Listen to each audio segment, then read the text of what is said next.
नमस्कार, आप देख रहे हैं न्यूज 18 इंडिया में हूं आपके साथ शिवानी पांडे। और इस वक्त बड़ी खबर आ रही है। लखनऊ में चुनाव आयोग की रोक के बावजूद भीड़ जुटाना समाजवादी पार्टी को अब महंगा पड़ गया है। इस मामले में प्रशासन ने पार्टी के 2500 नेताओं और कार्यकर्ताओं पर केस दर्ज कर जांच पड़ताल शुरू कर दी है, जिस पर यूपी में सियासी पारा चढ़ गया है। लखनऊ में अखिलेश यादव के कार्यक्रम में चुनाव आयोग की गाइडलाइन के उल्लंघन पर चुनाव आयोग ने सख्ती दिखाते हुए गौतमपल्ली थाने के इंस्पेक्टर को सस्पेंड भी कर दिया है और साथ ही एसीपी और एसडीएम से चुनाव आयोग ने जवाब मांगा है। शुक्रवार को समाजवादी पार्टी कार्यालय पर सदस्यता ग्रहण समारोह का आयोजन हुआ था और इस दौरान कोविड प्रोटोकॉल और धारा 144 का खुला उल्लंघन किया गया।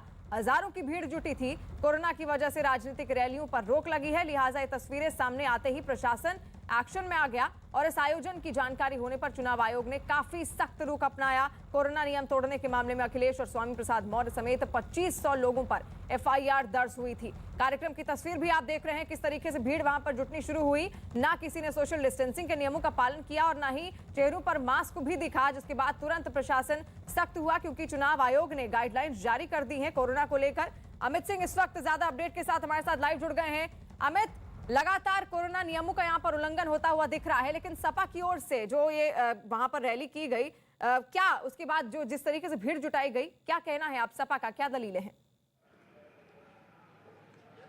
देखिए, आप इस बात से अंदाजा लगा सकती हैं शिवानी कि चुनाव आयोग इस कदर नाराज है कि उसने गौतमपल्ली थाना जो समाजवादी पार्टी का कार्यालय है, वो जिस थाने के जुरिस्डिक्शन में पड़ता है, उस थाने के एसएचओ को सस्पेंड कर दिया गया। यही नहीं, इसके अलावा एसीपी और एसडीएम से स्पष्टीकरण मांगा गया है। जिस दौरान कार्यक्रम हो रहा था उसी दौरान जिला चुनाव आयोग ने इस मामले में संज्ञान लेते हुए स्थानीय प्रशासन से कहा कि जाइए स्पॉट पर और जाके देखिए कि वहाँ कितनी भीड़ है। और उसके बाद ही जैसे ही रिपोर्ट आई उसके बाद तकरीबन 2500 लोगों पर एफआईआर दर्ज की गई है। तो इस तरीके का फिलहाल चुनाव आयोग सख्ती। और ऐसे में जब आज समीक्षा बैठक होनी है, कोविड के मामले लगातार बढ़ रहे हैं, लगातार कोविड के मामलों में बढ़ोतरी हो रही है, ऐसे में आज समीक्षा बैठक करना है चुनाव आयोग को, क्योंकि तमाम जो पाबंदियां लगाई गई थी रैलियों पर, उन रैलियों की पाबंदियों पर से उसको हटाया जाए या नहीं। लेकिन सोर्सेस ये बता रहे हैं कि जिस तरीके से कोविड के मामले में लगातार बढ़ोतरी देखी जा रही है। अमित, आप हमारे साथ बने रहिए, लेकिन इस वक्त बीजेपी नेता मोहसिन रजा साहब हमारे साथ जुड़ गए हैं।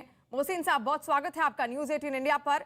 जिस तरीके से अब लोगों को इकट्ठा किया जा रहा है, रैलियों की तस्वीर आप भी देख रहे होंगे, क्या कहना है इस पर, क्योंकि कहीं ना कहीं कोविड प्रोटोकॉल का उल्लंघन किया गया है? नहीं, बिल्कुल भी। जब चुनाव आयोग ने भी जारी कर दिया था, अपनी अधिसूचना में बता दिया था कि कोई भी रैलीज नहीं होंगी 15 तारीख तक। उसके अलावा आप ये देखिए कि कितना बड़ा ये ऐसी घटना है कि जिससे काफी लोगों की जान जोखिम में पड़ सकती है। कोई भी राजनीतिक दल हो, जब हम सब चुनाव में जाते हैं और लोकतंत्र का पर्व है चुनाव, और हम सब चुनाव में जा रहे हैं, ऐसे समय में हमें जनता की हिफाजत के लिए हम चुनाव में जाते हैं, जनता की सुरक्षा और रक्षा के लिए, उनके विकास के लिए जाते हैं चुनाव में, योजनाएं लेकर जाते हैं और अपने संकल्प पत्र लेकर जाते हैं। इस तरह की चीजें करने से हमें बचना होगा, क्योंकि हम अगर सरकार में आते हैं तो जनता के ही मत से आते हैं और जनता को हम खतरे में डालकर उनका मत भी ले लें और उनकी जान भी जोखिम में डाल दें। तो इसके लिए मुझे लगता है चुनाव आयोग ने जो भी निर्णय लिया है, और हम चूंकि चुनाव आयोग से कहीं ना कहीं गवर्न होते हैं, हमको चुनाव आयोग जो निर्देश देता है उस हिसाब से राजनीतिक दल आगे बढ़ते हैं। तो कहीं ना कहीं उल्लंघन हुआ है और उल्लंघन के तहत अगर कार्रवाई हो रही है तो उसका सामना करना पड़ेगा, क्योंकि संविधान है और संविधानबद्ध तरीके से हम सबको आगे बढ़ना होता है। जी बिल्कुल मोहसिन साहब, लेकिन डर क्यों नहीं है पार्टियों के भीतर, वो भी कोविड उल्लंघन, जबकि गाइडलाइंस जारी कर दी गई थी पहले ही चुनाव आयोग के ओर से, उसके बावजूद भी ऐसी तस्वीर आखिर क्यों देखने को मिल रही है? क्या कहा जा सकता है? देखिए, अगर मैं कोई बात कहूं तो ये होगा कि राजनीतिक दृष्टि से कही जा रही है, लेकिन ये मानवीयता और कहीं ना कहीं इंसानियत के खिलाफ बात है।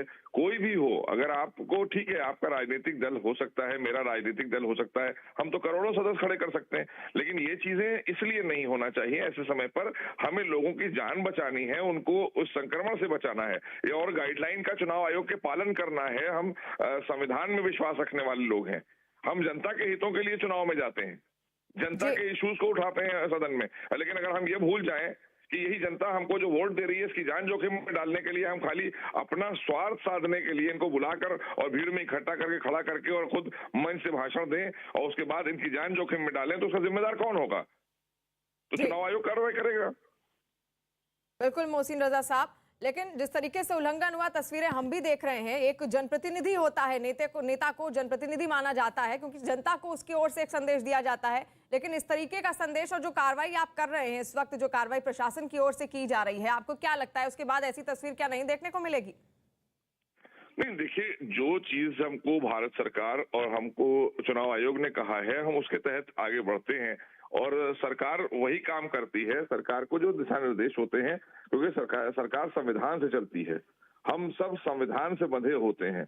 और इस समय नहीं, ये पिछले 1 साल से 2 साल से देखा जा रहा है लगातार, जब जब कोरोना तेजी से आगे बढ़ता है तब तब हम लोग सुरक्षा के लिए कोई ना कोई नियम कायदे कानून बनाकर आते हैं और लोगों को सुरक्षित करते हैं, उनको जीवन और जीविका उनकी चलाने के लिए काम करते हैं।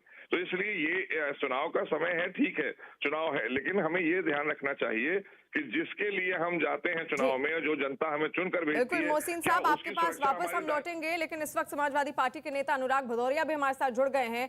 अनुराग जी, पहले तो बहुत स्वागत है आपका न्यूज 18 इंडिया पर। तस्वीर आप भी देख रहे होंगे, कल ही अखिलेश यादव और साथ साथ स्वयं प्रसाद मौर्य भी एक ही मंच पर साथ दिखे, लेकिन इतनी सारी भीड़ भी उनके साथ आखिर क्या कर रही थी? जब कोरोना एक और चल रहा है, फिर इस तरह की तस्वीर आखिर क्यों समझ नहीं आ रहा है कि आखिर इतनी भीड़ क्यों जुटानी पड़ी? देखिए, एक चीज आपको मान के चलनी पड़ेगी कि वो पार्टी दफ्तर है। पार्टी दफ्तर में लोग टिकट मांगने के लिए आते हैं। जब चुनाव का वक्त है, टिकट मांगने तो लोग आएंगे ही, और फिर टिकट मिलने के बाद लोग अपने क्षेत्र में जाते हैं। तो ये पार्टी के अंदर की बात है, और टिकट मांगने वाले लोग आते हैं, तो उसकी आपको ये भीड़ है। लेकिन सवाल ये उठता है कि जब योगी जी खिचड़ी खाने जाते हैं तो वहाँ हजारों की भीड़ होती है, तो उस पर कोई कार्रवाई नहीं होती है। देखिए, मैं जो बोलना चाहता हूँ उस पे नहीं होती है। भाई, खिचड़ी खाने गए तो वहाँ कितनी भीड़ थी? बिल्कुल अनुराग भदौरिया, आपने कहा कि पार्टी के अंदर की बात है, तो पहले तो बंद कमरे में ये सब चीजें होनी चाहिए। और वैसे भी इलेक्शन कमिश्नर ने रोक लगा रखी है, हमको पता है कि 15 तारीख तक, और उसके बाद भी सख्तियां भी रहेंगी। इस तरीके की रैलियां नहीं हो सकती, लेकिन फिर भी ये तस्वीर सामने आई, क्यों? देखिए, रैली, आप शब्दों का हेर फेर कर रही है। रैली नहीं है, मैं बार बार कह रहा हूँ, रैली नहीं है। जब जी बिल्कुल, भीड़ तो है ना, भीड़ पर मैं पूछ रही हूँ सवाल। भाई, चुनाव का वक्त है तो टिकट मांगने लोग पार्टी कार्यालय तो आएंगे, और कहाँ जाएंगे? भाई, आपको टिकट लेनी है, टिकट लेने के लिए लोग आ रहे हैं तो पार्टी कार्यालय आएंगे ना। टिकट लेने, चुनाव का वक्त है, टिकट लेने लोग तो आएंगे ना। तो ये तो इसी तरह से मैं कहता हूँ, जो भीड़ जुटाते हैं भारतीय जनता पार्टी के कार्यालय में देख लीजिए, वहाँ कितने लोग रहते हैं। भाई, जहाँ पे टिकट मिल रही होगी वहाँ लोग जाते हैं टिकट लेने के लिए। अनुराग भदौरिया जी, मोहसिन रजा साहब इससे पहले हमारे साथ जुड़े थे और अभी भी हमारे साथ वो जुड़े हुए हैं लगातार। उन्होंने ये कहा कि जनता को एक संदेश देने की कोशिश होती है, क्योंकि जनप्रतिनिधि होते हैं तमाम नेता, लेकिन इस तरीके का किस तरीके का संदेश दिया जा रहा है समाजवादी पार्टी की ओर से जनता को? नहीं, तो ये संदेश उनकी पार्टी कार्यालय का भी दिखाते हैं, और जो खिचड़ी खाने गए थे योगी जी, वहाँ जो भीड़ थी उसको भी दिखाते हैं। मोहसिन रजा साहब, आप जवाब देना चाहेंगे इस पर? मोहसिन रजा साहब, मेरी आवाज आप तक पहुंच रही है? जी जी, खिचड़ी खाने गए थे योगी जी, ये कहा है अनुराग भदौरिया ने, उसको भी दिखाइए। ये इस पर क्या जवाब आपका होगा? अरे भाई, बड़ी हैरत की बात है, अनुराग हमारे भाई हैं, आप उनसे कहिए कि कल विजुअल आपने दिखाए हैं, पूरे हिंदुस्तान ने दिखाया है कि एक दलित परिवार के साथ में किस तरह से भोज किया उन्होंने, खिचड़ी भोज किया, और वो एक परिवार का सदस्य अकेला बैठा हुआ और माननीय मुख्यमंत्री अकेले दूर पर बैठे हुए उनके साथ में भोजन कर रहे हैं। उनके घर पे उन्होंने आमंत्रित किया था और माननीय मुख्यमंत्री गए वहां पर, तो ये तो सबने देखा है। लेकिन ये जो आपके यहाँ कार्यालय में हुआ है, इसके बारे में कुछ बोल देना कि ये क्यों आप जान जोखिम में डाल रहे हैं सारे लोगों की। भाई, ठीक है, आप सत्ता के लोभ में पता नहीं कहां कहां गुजरे जा रहे हैं, लेकिन जनता के हितों के लिए काम करती हैं सरकारें, ये ध्यान रखिएगा, क्योंकि ये जनता ही हमको वोट देकर सरकार में भेजती है, और अगर हम उसकी जान की रक्षा नहीं कर सकते, उसका जीवन जीविका के लिए हम कोई काम नहीं कर सकते, तो फिर संदेश भी जनता के सामने गया है और जवाब भी जनता ही देती है हमको, और कानून के दायरे में ही हमको काम करना होगा। चुनाव आयोग का उल्लंघन नहीं करना होगा, उसकी भी हमको कहीं ना कहीं ध्यान रखना होगा, उसकी सजा भी हमको मिलती है, क्योंकि हम सब संविधान से बंधे हुए हैं। अनुराग भदौरिया, आप क्या कहेंगे? जनता की जान को जोखिम में क्यों डाल रहे हैं, कहना है मोहसिन रजा का? आज दलित इनको याद आया, बोलते हुए जीभ नहीं लड़खड़ाई जब हथरस की बेटी को रात के अंधेरे में उस दलित बच्ची का अंतिम संस्कार पेट्रोल डाल के कर दिया था। तब योगी जी धृतराष्ट्र हो गए थे क्या? नहीं बोल पा रहे थे? तब किसी ने एक शब्द नहीं बोला? आज तक गए क्या उस दलित के घर, उस बच्ची के घर गए क्या, जिसके साथ जिसकी जीभ काट दी गई थी, भंग कर दिया गया था? गए उसके पास? इससे ज्यादा अत्याचार किसी दलित बेटी के साथ हो सकता है? आज तक अनुराग उसके जी, घर वो में- दलित और आज अभी तक- उस पर हम बात नहीं कर रहे हैं। आप वापस आइए, आप टॉपिक से इधर उधर जा रहे हैं। हम भीड़ पर बात कर रहे हैं। भीड़ क्यों दिखी आखिर? जब इलेक्शन कमीशन ने पहले ही इतनी सख्त गाइडलाइंस बनाई थी, उसके बावजूद ये भीड़ आखिर क्यों इकट्ठा हुई? क्यों आप नहीं एक कमरे के, जैसा कि आपने भी कहा कि पार्टी के अंदर की बात है तो भीतर होना चाहिए, इस तरीके का इतना बड़ा समारोह करने की क्या नौबत आन पड़ी थी? अच्छा ठीक है, आप मुझसे ज्यादा तो आप ही बोल देते हैं जब मुझे बोलने का जी, मौका अब दिया आप तो बोलिए, बोले अब थे। आप बोलिए। उन्होंने दलित समाज का क्या था कि दलित के यहाँ खाना खाने गए थे, तो मैं उनको याद दिला रहा था अनुराग दलित का भदौरिया, आपने आप कितना वापस सम्मान- दलित फिर मुद्दे आप पर भी क्यों तो आ रहे हैं? चौप मेरा अभी का टॉपिक है कोरोना पर, आखिर अभी इतनी का मैं पाबंदियां उसी जब इलेक्शन टॉपिक पे आ रहा कमीशन हूँ। की अरे ओर आप से। तो बोलना मुश्किल जी। कर देंगे तो फिर क्यों कनेक्ट नहीं, आप दलित पर मत जाइए ना, भीड़ पर बात कीजिए। हम भीड़ पर बात कर रहे हैं। बीजेपी आपको बीजेपी से अनुराग बुलवाना जी- है तो मुझे क्यों कनेक्ट किया है? काट दीजिए ना फोन। काटिए अनुराग फोन, जी, नहीं बात करता आपसे। आप काटिए फोन। मुद्दे से इधर उधर भटक बीजेपी रहे से हैं। बुलवाएंगे, मुझे नहीं बोलने देंगी। आप भीड़ पर बात कीजिए। तो अनुराग भदौरिया जी इस वक्त नाराज होकर चले गए हैं, लेकिन जिस तरीके से भीड़ आप भी देख रहे हैं, तस्वीरें वहां पर लगातार हम आपको दिखाने की कोशिश कर रहे हैं, कितनी भीड़ आखिर इकट्ठा की गई थी। इलेक्शन कमीशन ने जब खुद बोला था कि तमाम 15 जनवरी तक किसी भी तरह की कोई भी रैली नहीं जुड़ेगी, नहीं होगी, उसके बावजूद इस तरीके की तस्वीरें देखने को मिल रही हैं। बहुत शुक्रिया बीजेपी से हमारे साथ मोहसिन रजा साहब भी जुड़े थे, उनका भी बहुत शुक्रिया। और तस्वीरें लगातार आप देख रहे हैं। दरअसल लखनऊ में समाजवादी पार्टी के कार्यालय में हुए कार्यक्रम के बाद पार्टी के खिलाफ एफआईआर दर्ज हो गई। समाजवादी पार्टी ने इस कार्यक्रम को वर्चुअल रैली कहा था, जिसमें स्वामी प्रसाद मौर्य समेत कई नेता पार्टी में शामिल हुए थे, जो समाजवादी पार्टी के लिए महंगा पड़ गया और उस पर धारा 144 तोड़ने और महामारी एक्ट के तहत केस दर्ज किया गया है। इससे पहले जिला प्रशासन की टीम ने समाजवादी पार्टी के दफ्तर का मुआयना किया था, जिसके बाद समाजवादी पार्टी पर केस दर्ज किया गया है। खबर है कि निर्देशों का उल्लंघन होने पर चुनाव आयोग सख्त है और जिसकी वजह से 2500 नेताओं और कार्यकर्ताओं पर केस दर्ज किया गया है। समाजवादी पार्टी के नेताओं पर केस महामारी एक्ट के तहत ही दर्ज किया गया है और इस मामले में अखिलेश यादव को नोटिस जारी किया जा सकता है। कोरोना की वजह से चुनाव आयोग ने 15 जनवरी तक रैलियों पर रोक लगाई हुई है, जबकि एक दिन पहले लखनऊ के समाजवादी पार्टी के कार्यालय में कोरोना नियमों के उल्लंघन का आरोप लगा था, जो चुनाव आयोग ने सही पाया। और इस वक्त अमित सिंह हमारे साथ लाइव जुड़ गए हैं। अमित, देखिए, अभी हमने मोहसिन रजा साहब से भी बात की और अनुराग भदौरिया से भी बात की, और जैसा कि जनप्रतिनिधि माना जाता है एक नेता को, लेकिन उसके बाद भी यहाँ पर चुनाव आयोग ने पहले ही कह दिया था कि 15 जनवरी तक किसी भी इस तरीके की भीड़ की नौबत या इस तरीके की तस्वीर नहीं देखने को मिलनी चाहिए, लेकिन फिर भी ये तस्वीर देखने को मिली। आप किस तरीके से चुनाव आयोग अपनी कार्रवाई आगे बढ़ाएगा? देखिए, चुनाव आयोग ने फिलहाल एफआईआर दर्ज कर ली है। गौतमपल्ली थाना अध्यक्ष से इतने ज़्यादा नाराजगी थी कि गौतमपल्ली थाना अध्यक्ष को सस्पेंड कर दिया। स्थानीय एसडीएम और एसीपी से स्पष्टीकरण मांगा गया है, उन्हें नोटिस दिया गया। लेकिन बड़ा सवाल यही है कि जब तमाम पाबंदियां लगाई गई थी, रैलियों पर पाबंदियां इसलिए लगाई गई थी क्योंकि भीड़ ना इकट्ठा हो वहाँ पर। अगर भीड़ इकट्ठा होती है तो जाहिर तौर पर कोविड के मामले में और इजाफा होगा, और इसी बात को लेकर चिंतित थी चुनाव आयोग के। जिस तरीके से हमने फर्स्ट वेव देखा, सेकेंड वेव देखा, थर्ड वेव में जिस तरीके से मामले लगातार बढ़ रही है, कहीं ना कहीं उस पर अंकुश लगाने के लिए तमाम पाबंदियां, पहली बार देश के इतिहास में ऐसा हुआ कि मॉडल कोड ऑफ कंडक्ट लगने के बाद रैलियां नहीं हो रही है।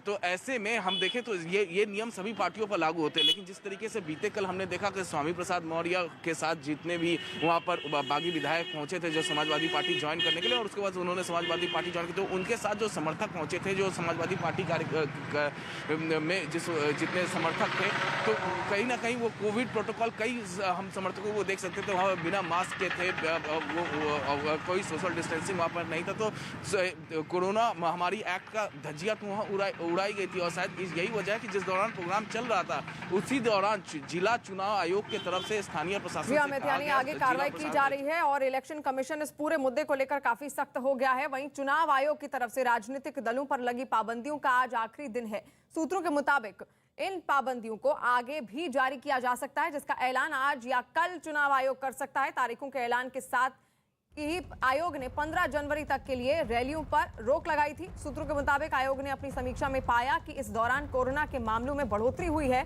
जिसे देखते हुए प्रतिबंधों को आगे भी बढ़ाया जा सकता है। साथ ही कुछ राजनीतिक दलों ने नियमों में छूट देने की मांग भी की थी, जिस पर भी आज आयोग फैसला ले सकता है। तो चुनाव आयोग का आज बड़ा फैसला सामने आ सकता है। और आपको बता दें कि 15 तारीख तक इस तमाम रैलियों में, चुनावी रैलियों में सख्ती थी, लेकिन अब 15 जनवरी जैसा कि आज ये वक्त खत्म हो जाएगा, उसके बाद इस अवधि को आगे बढ़ाया जा सकता है। और सामान्य जनसभाओं और रैलियों पर रोक लगाई थी। 8 जनवरी को जब चुनाव की तारीखों का ऐलान किया गया था, उसी समय चुनाव आयोग ने 15 जनवरी तक रैलियों, जनसभाओं और रोड शो पर पाबंदी लगा दी थी, जो आगे भी जारी रह सकती है। चुनाव आयोग ने पार्टियों को घर घर जाकर प्रचार करने की अनुमति दी थी, लेकिन इसमें भी केवल 5 लोगों की संख्या ही पाबंद थी। ऐसे में रैलियां करने पर रोक आगे भी रह सकती है। खबर है कि कोरोना के खतरे की वजह से चुनाव आयोग इस सख्ती को और बढ़ाने के बारे में सोच रहा है, जिसका नया आदेश आज जारी हो सकता है, क्योंकि जिस समय ये नियम लागू हुए थे उसके बाद से कोरोना केस बढ़ गए, जिसके बाद चुनाव आयोग ने ये फैसला बढ़ा लिया था।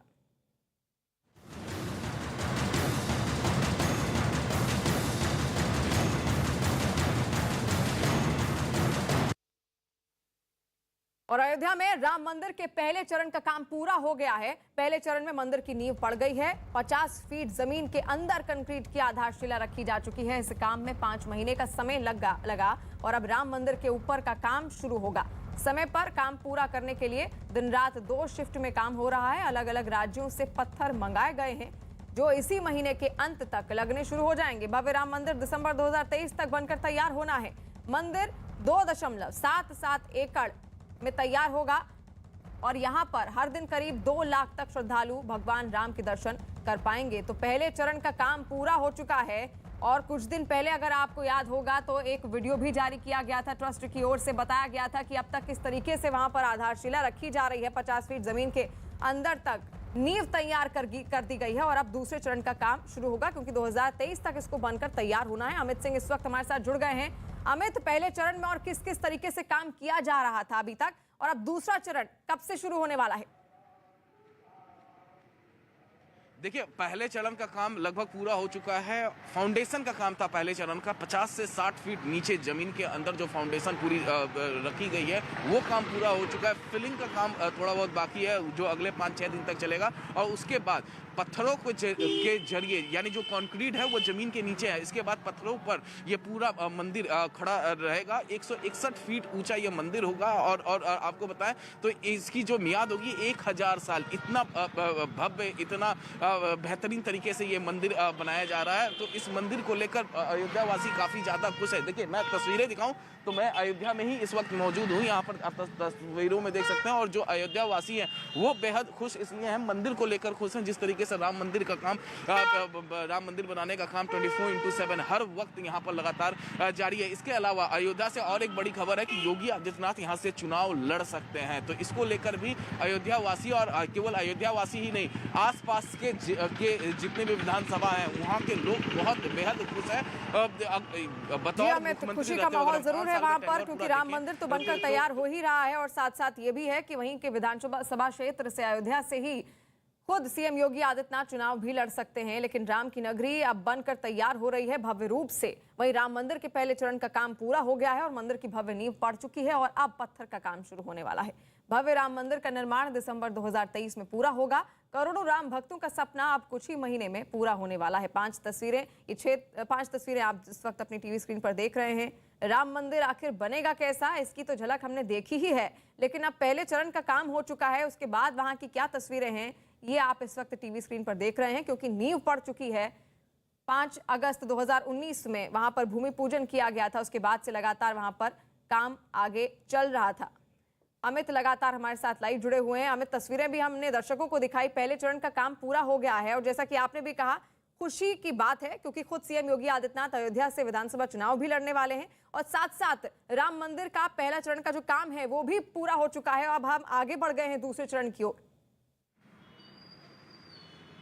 जी हाँ, बिल्कुल दूसरे चरण की ओर आगे बढ़ गए हैं। और देखिए, मैं अयोध्या में हूँ और ये अयोध्या की तस्वीर है सुबह की। कोहरा है, ठंड है, लेकिन भक्त जो है अपने घरों से बाहर निकलकर पूजा अर्चना करने के लिए यहाँ पर निकल गए। कहाँ से आप लोग आए हो? हम लोग आए हैं संत कबीर नगर जिला। संत कबीर नगर जिला। और अयोध्या से योगी आदित्यनाथ चुनाव लड़ते हैं तो कैसे? गोरखपुर से, हम गोरखपुर से आए हैं। हम गोरखपुर से जी। आप अयोध्या से चुनाव लड़ते हैं योगी आदित्यनाथ, तो कैसे देखेंगे? ये अयोध्या से देख लेंगे। हाँ, आपको लगता है कि अयोध्या से चुनाव लड़ना चाहिए योगी आदित्यनाथ को? जी योगी आज चुनाव लड़ना चाहिए कि नहीं, ये लड़ना चाहिए, एकदम लड़ना एकदम चाहिए, लड़ना एकदम खुश है आप लोग? हाँ खुश है एकदम। योगी देखिए, एक तो मंदिर का फर्स्ट फेज का काम पूरा हो गया, तो दूसरी ये अयोध्या वासियों की एक तस्वीर है। देखिए, अयोध्या जो है, अयोध्या में आसपास के जिलों से भी लोग लगातार सुबह सुबह यहाँ पर पहुँचते हैं, पूजा अर्चना करने के लिए पहुँचते हैं। तो वहीं दूसरी तरफ जब फर्स्ट फेज का काम पूरा हो चुका है, दूसरे फेज की तरफ हम जा रहे हैं। जो राम मंदिर का जो काम चल रहा है बनाने का, फर्स्ट फेज फाउंडेशन का काम पूरा हो गया, सेकेंड फेज अब शुरू होने जा रहा है। मंदिर देश की धरोहर है और मंदिर बनना चाहिए। मंदिर देश की धरोहर, मंदिर जी बनना चाहिए, अमित, मंदिर बन रहा है, देश तो की ये धरोहर है यहाँ और के बिल्कुल लोगों का उत्साह ये देखने को मानना है। मिल रहा है वहां तो पर जितने भी लोग हैं, क्योंकि राम मंदिर का जो पहला चरण का जो काम था वो पूरा हो गया है। फिर से 5 तस्वीरें आप देखिए किस तरीके से दिन रात वहां पर काम किया जा रहा है। जो कर्मचारी हैं वहां पर लगे हुए हैं, लगातार डटे हुए हैं। 2019 जब इसकी भूमि पूजन हुआ था तब से ही राम मंदिर निर्माण का सब इंतजार कर रहे हैं। लेकिन खुशी की बात यह है कि पहला चरण पूरा हो चुका है, अब बारी है दूसरे चरण की। नींव पड़ चुकी है बिल्कुल अच्छी तरह से, और अब दूसरे चरण में पत्थर रखे जाएंगे और पत्थर की शिलाएं वहां पर पहुंच गई हैं। उनको नक्काशी के तहत खूबसूरती से सजाया गया है, क्योंकि भव्य राम मंदिर जब बनकर तैयार होगा तो दूर दूर से, देश विदेशों से लोग इसको देखने वहां पर पहुंचेंगे और इसी का बेसब्री से हर किसी को इंतजार है। 5 तस्वीरें लगातार हम आपको दिखा रहे हैं किस तरीके से वहां पर काम किया जा रहा है। तकनीक और विज्ञान का एक अनोखा समागम यहाँ भव्य राम मंदिर में देखने को मिलेगा, और उसकी छवि तो हमने देखी ही है कि आखिर ये भव्य राम मंदिर कैसा बनना है। और जो आखिरी छवि आप देख रहे हैं कुछ इसी तरीके का बनकर तैयार होगा राम मंदिर। लेकिन पहले चरण का काम पूरा हो चुका है, यानी कि नींव बिल्कुल तैयार हो चुकी है। अमित लगातार हमारे साथ जुड़े हुए हैं। अमित, एक अनोखा उत्साह अब अयोध्या वासियों के भीतर भी देखने को मिल रहा है। जी हाँ, बिल्कुल। देखिए, अयोध्या वासी ही नहीं, देखिए उत्तर प्रदेश में कहीं भी जाएंगे तो बड़े बड़े पोस्टर्स लगाए गए हैं पूरे उत्तर प्रदेश में कि पहले त्रिपाल में थे, अब टीन शेड में है, और भव्य मंदिर का निर्माण यहाँ पर लगातार जारी है। तो ये जो राजनीति है अयोध्या को लेकर, ये सिर्फ अयोध्या वासी को प्रभावित नहीं करती या पूरा उत्तर प्रदेश को प्रभावित नहीं करती है, पूरे देश को अयोध्या का राम मंदिर निर्माण जो है, ये जो राजनीति है ये प्रभावित करती है। और जिस तरीके से राम मंदिर का निर्माण हो रहा है, फर्स्ट फेज पूरा हो चुका है, 24/7 लगातार यहाँ पर काम चल रहा है, और सेकंड फेज का काम अगले 5 से 6 दिन में यहाँ पर सेकंड फेज का काम शुरू हो जाएगा। पत्थर जो और इस वक्त की बड़ी खबर आपको बता दें, गुजरात के वलसाड में राजधानी एक्सप्रेस को पटरी से उतारने की कोशिश की गई है। ट्रेन के गुजरने से पहले उसके ट्रैक पर सीमेंट का पिल रखा गया था। तेज रफ्तार मुंबई दिल्ली अगस्त क्रांति एक्सप्रेस के इंजन गार्ड से टकराकर पिलर गिर गया और हादसा होने से बच गया। इस वक्त की बड़ी खबर आप देख रहे हैं गुजरात के वलसाड से जो सामने आ रही है। वलसाड में राजधानी एक्सप्रेस को पटरी से उतारने की कोशिश की गई। ट्रेन के गुजरने से पहले ही उसके ट्रैक पर सीमेंट का पिल रख दिया गया और तेज रफ्तार मुंबई दिल्ली अगस्त क्रांति एक्सप्रेस के इंजन गार्ड से टकराकर पिलर गिर गया और हादसा होने से बाल बाल बच गया। तस्वीरें भी हम आपको दिखा रहे हैं रेलवे ट्रैक पर किस तरीके से सीमेंट का एक बड़ा सा पिलर रख दिया गया था। ये एक साजिश अगर कही जाए इसको, या दुर्घटना कही जाए, क्योंकि जांच के बाद ही पता चलेगा कि आखिर ये पिलर वहां पर किसने रखा। गुजरात के वलसाड की ये घटना है जो इस वक्त आप देख रहे हैं। इस वक्त की बड़ी खबर न्यूज 18 इंडिया पर आप देख रहे हैं। गुजरात के वलसाड में राजधानी एक्सप्रेस को पटरी से उतारने की कोशिश की गई। ट्रेन के गुजरने से पहले उसके ट्रैक पर सीमेंट का पिलर रख दिया गया था और तेज रफ्तार मुंबई दिल्ली अगस्त क्रांति एक्सप्रेस के इंजन गार्ड से वो टकराकर पिलर गिर गया और हादसा होने से बच गया। अन्यथा एक बड़ा हादसा हो सकता था, लेकिन ये बड़ा हादसा होते होते टल गया।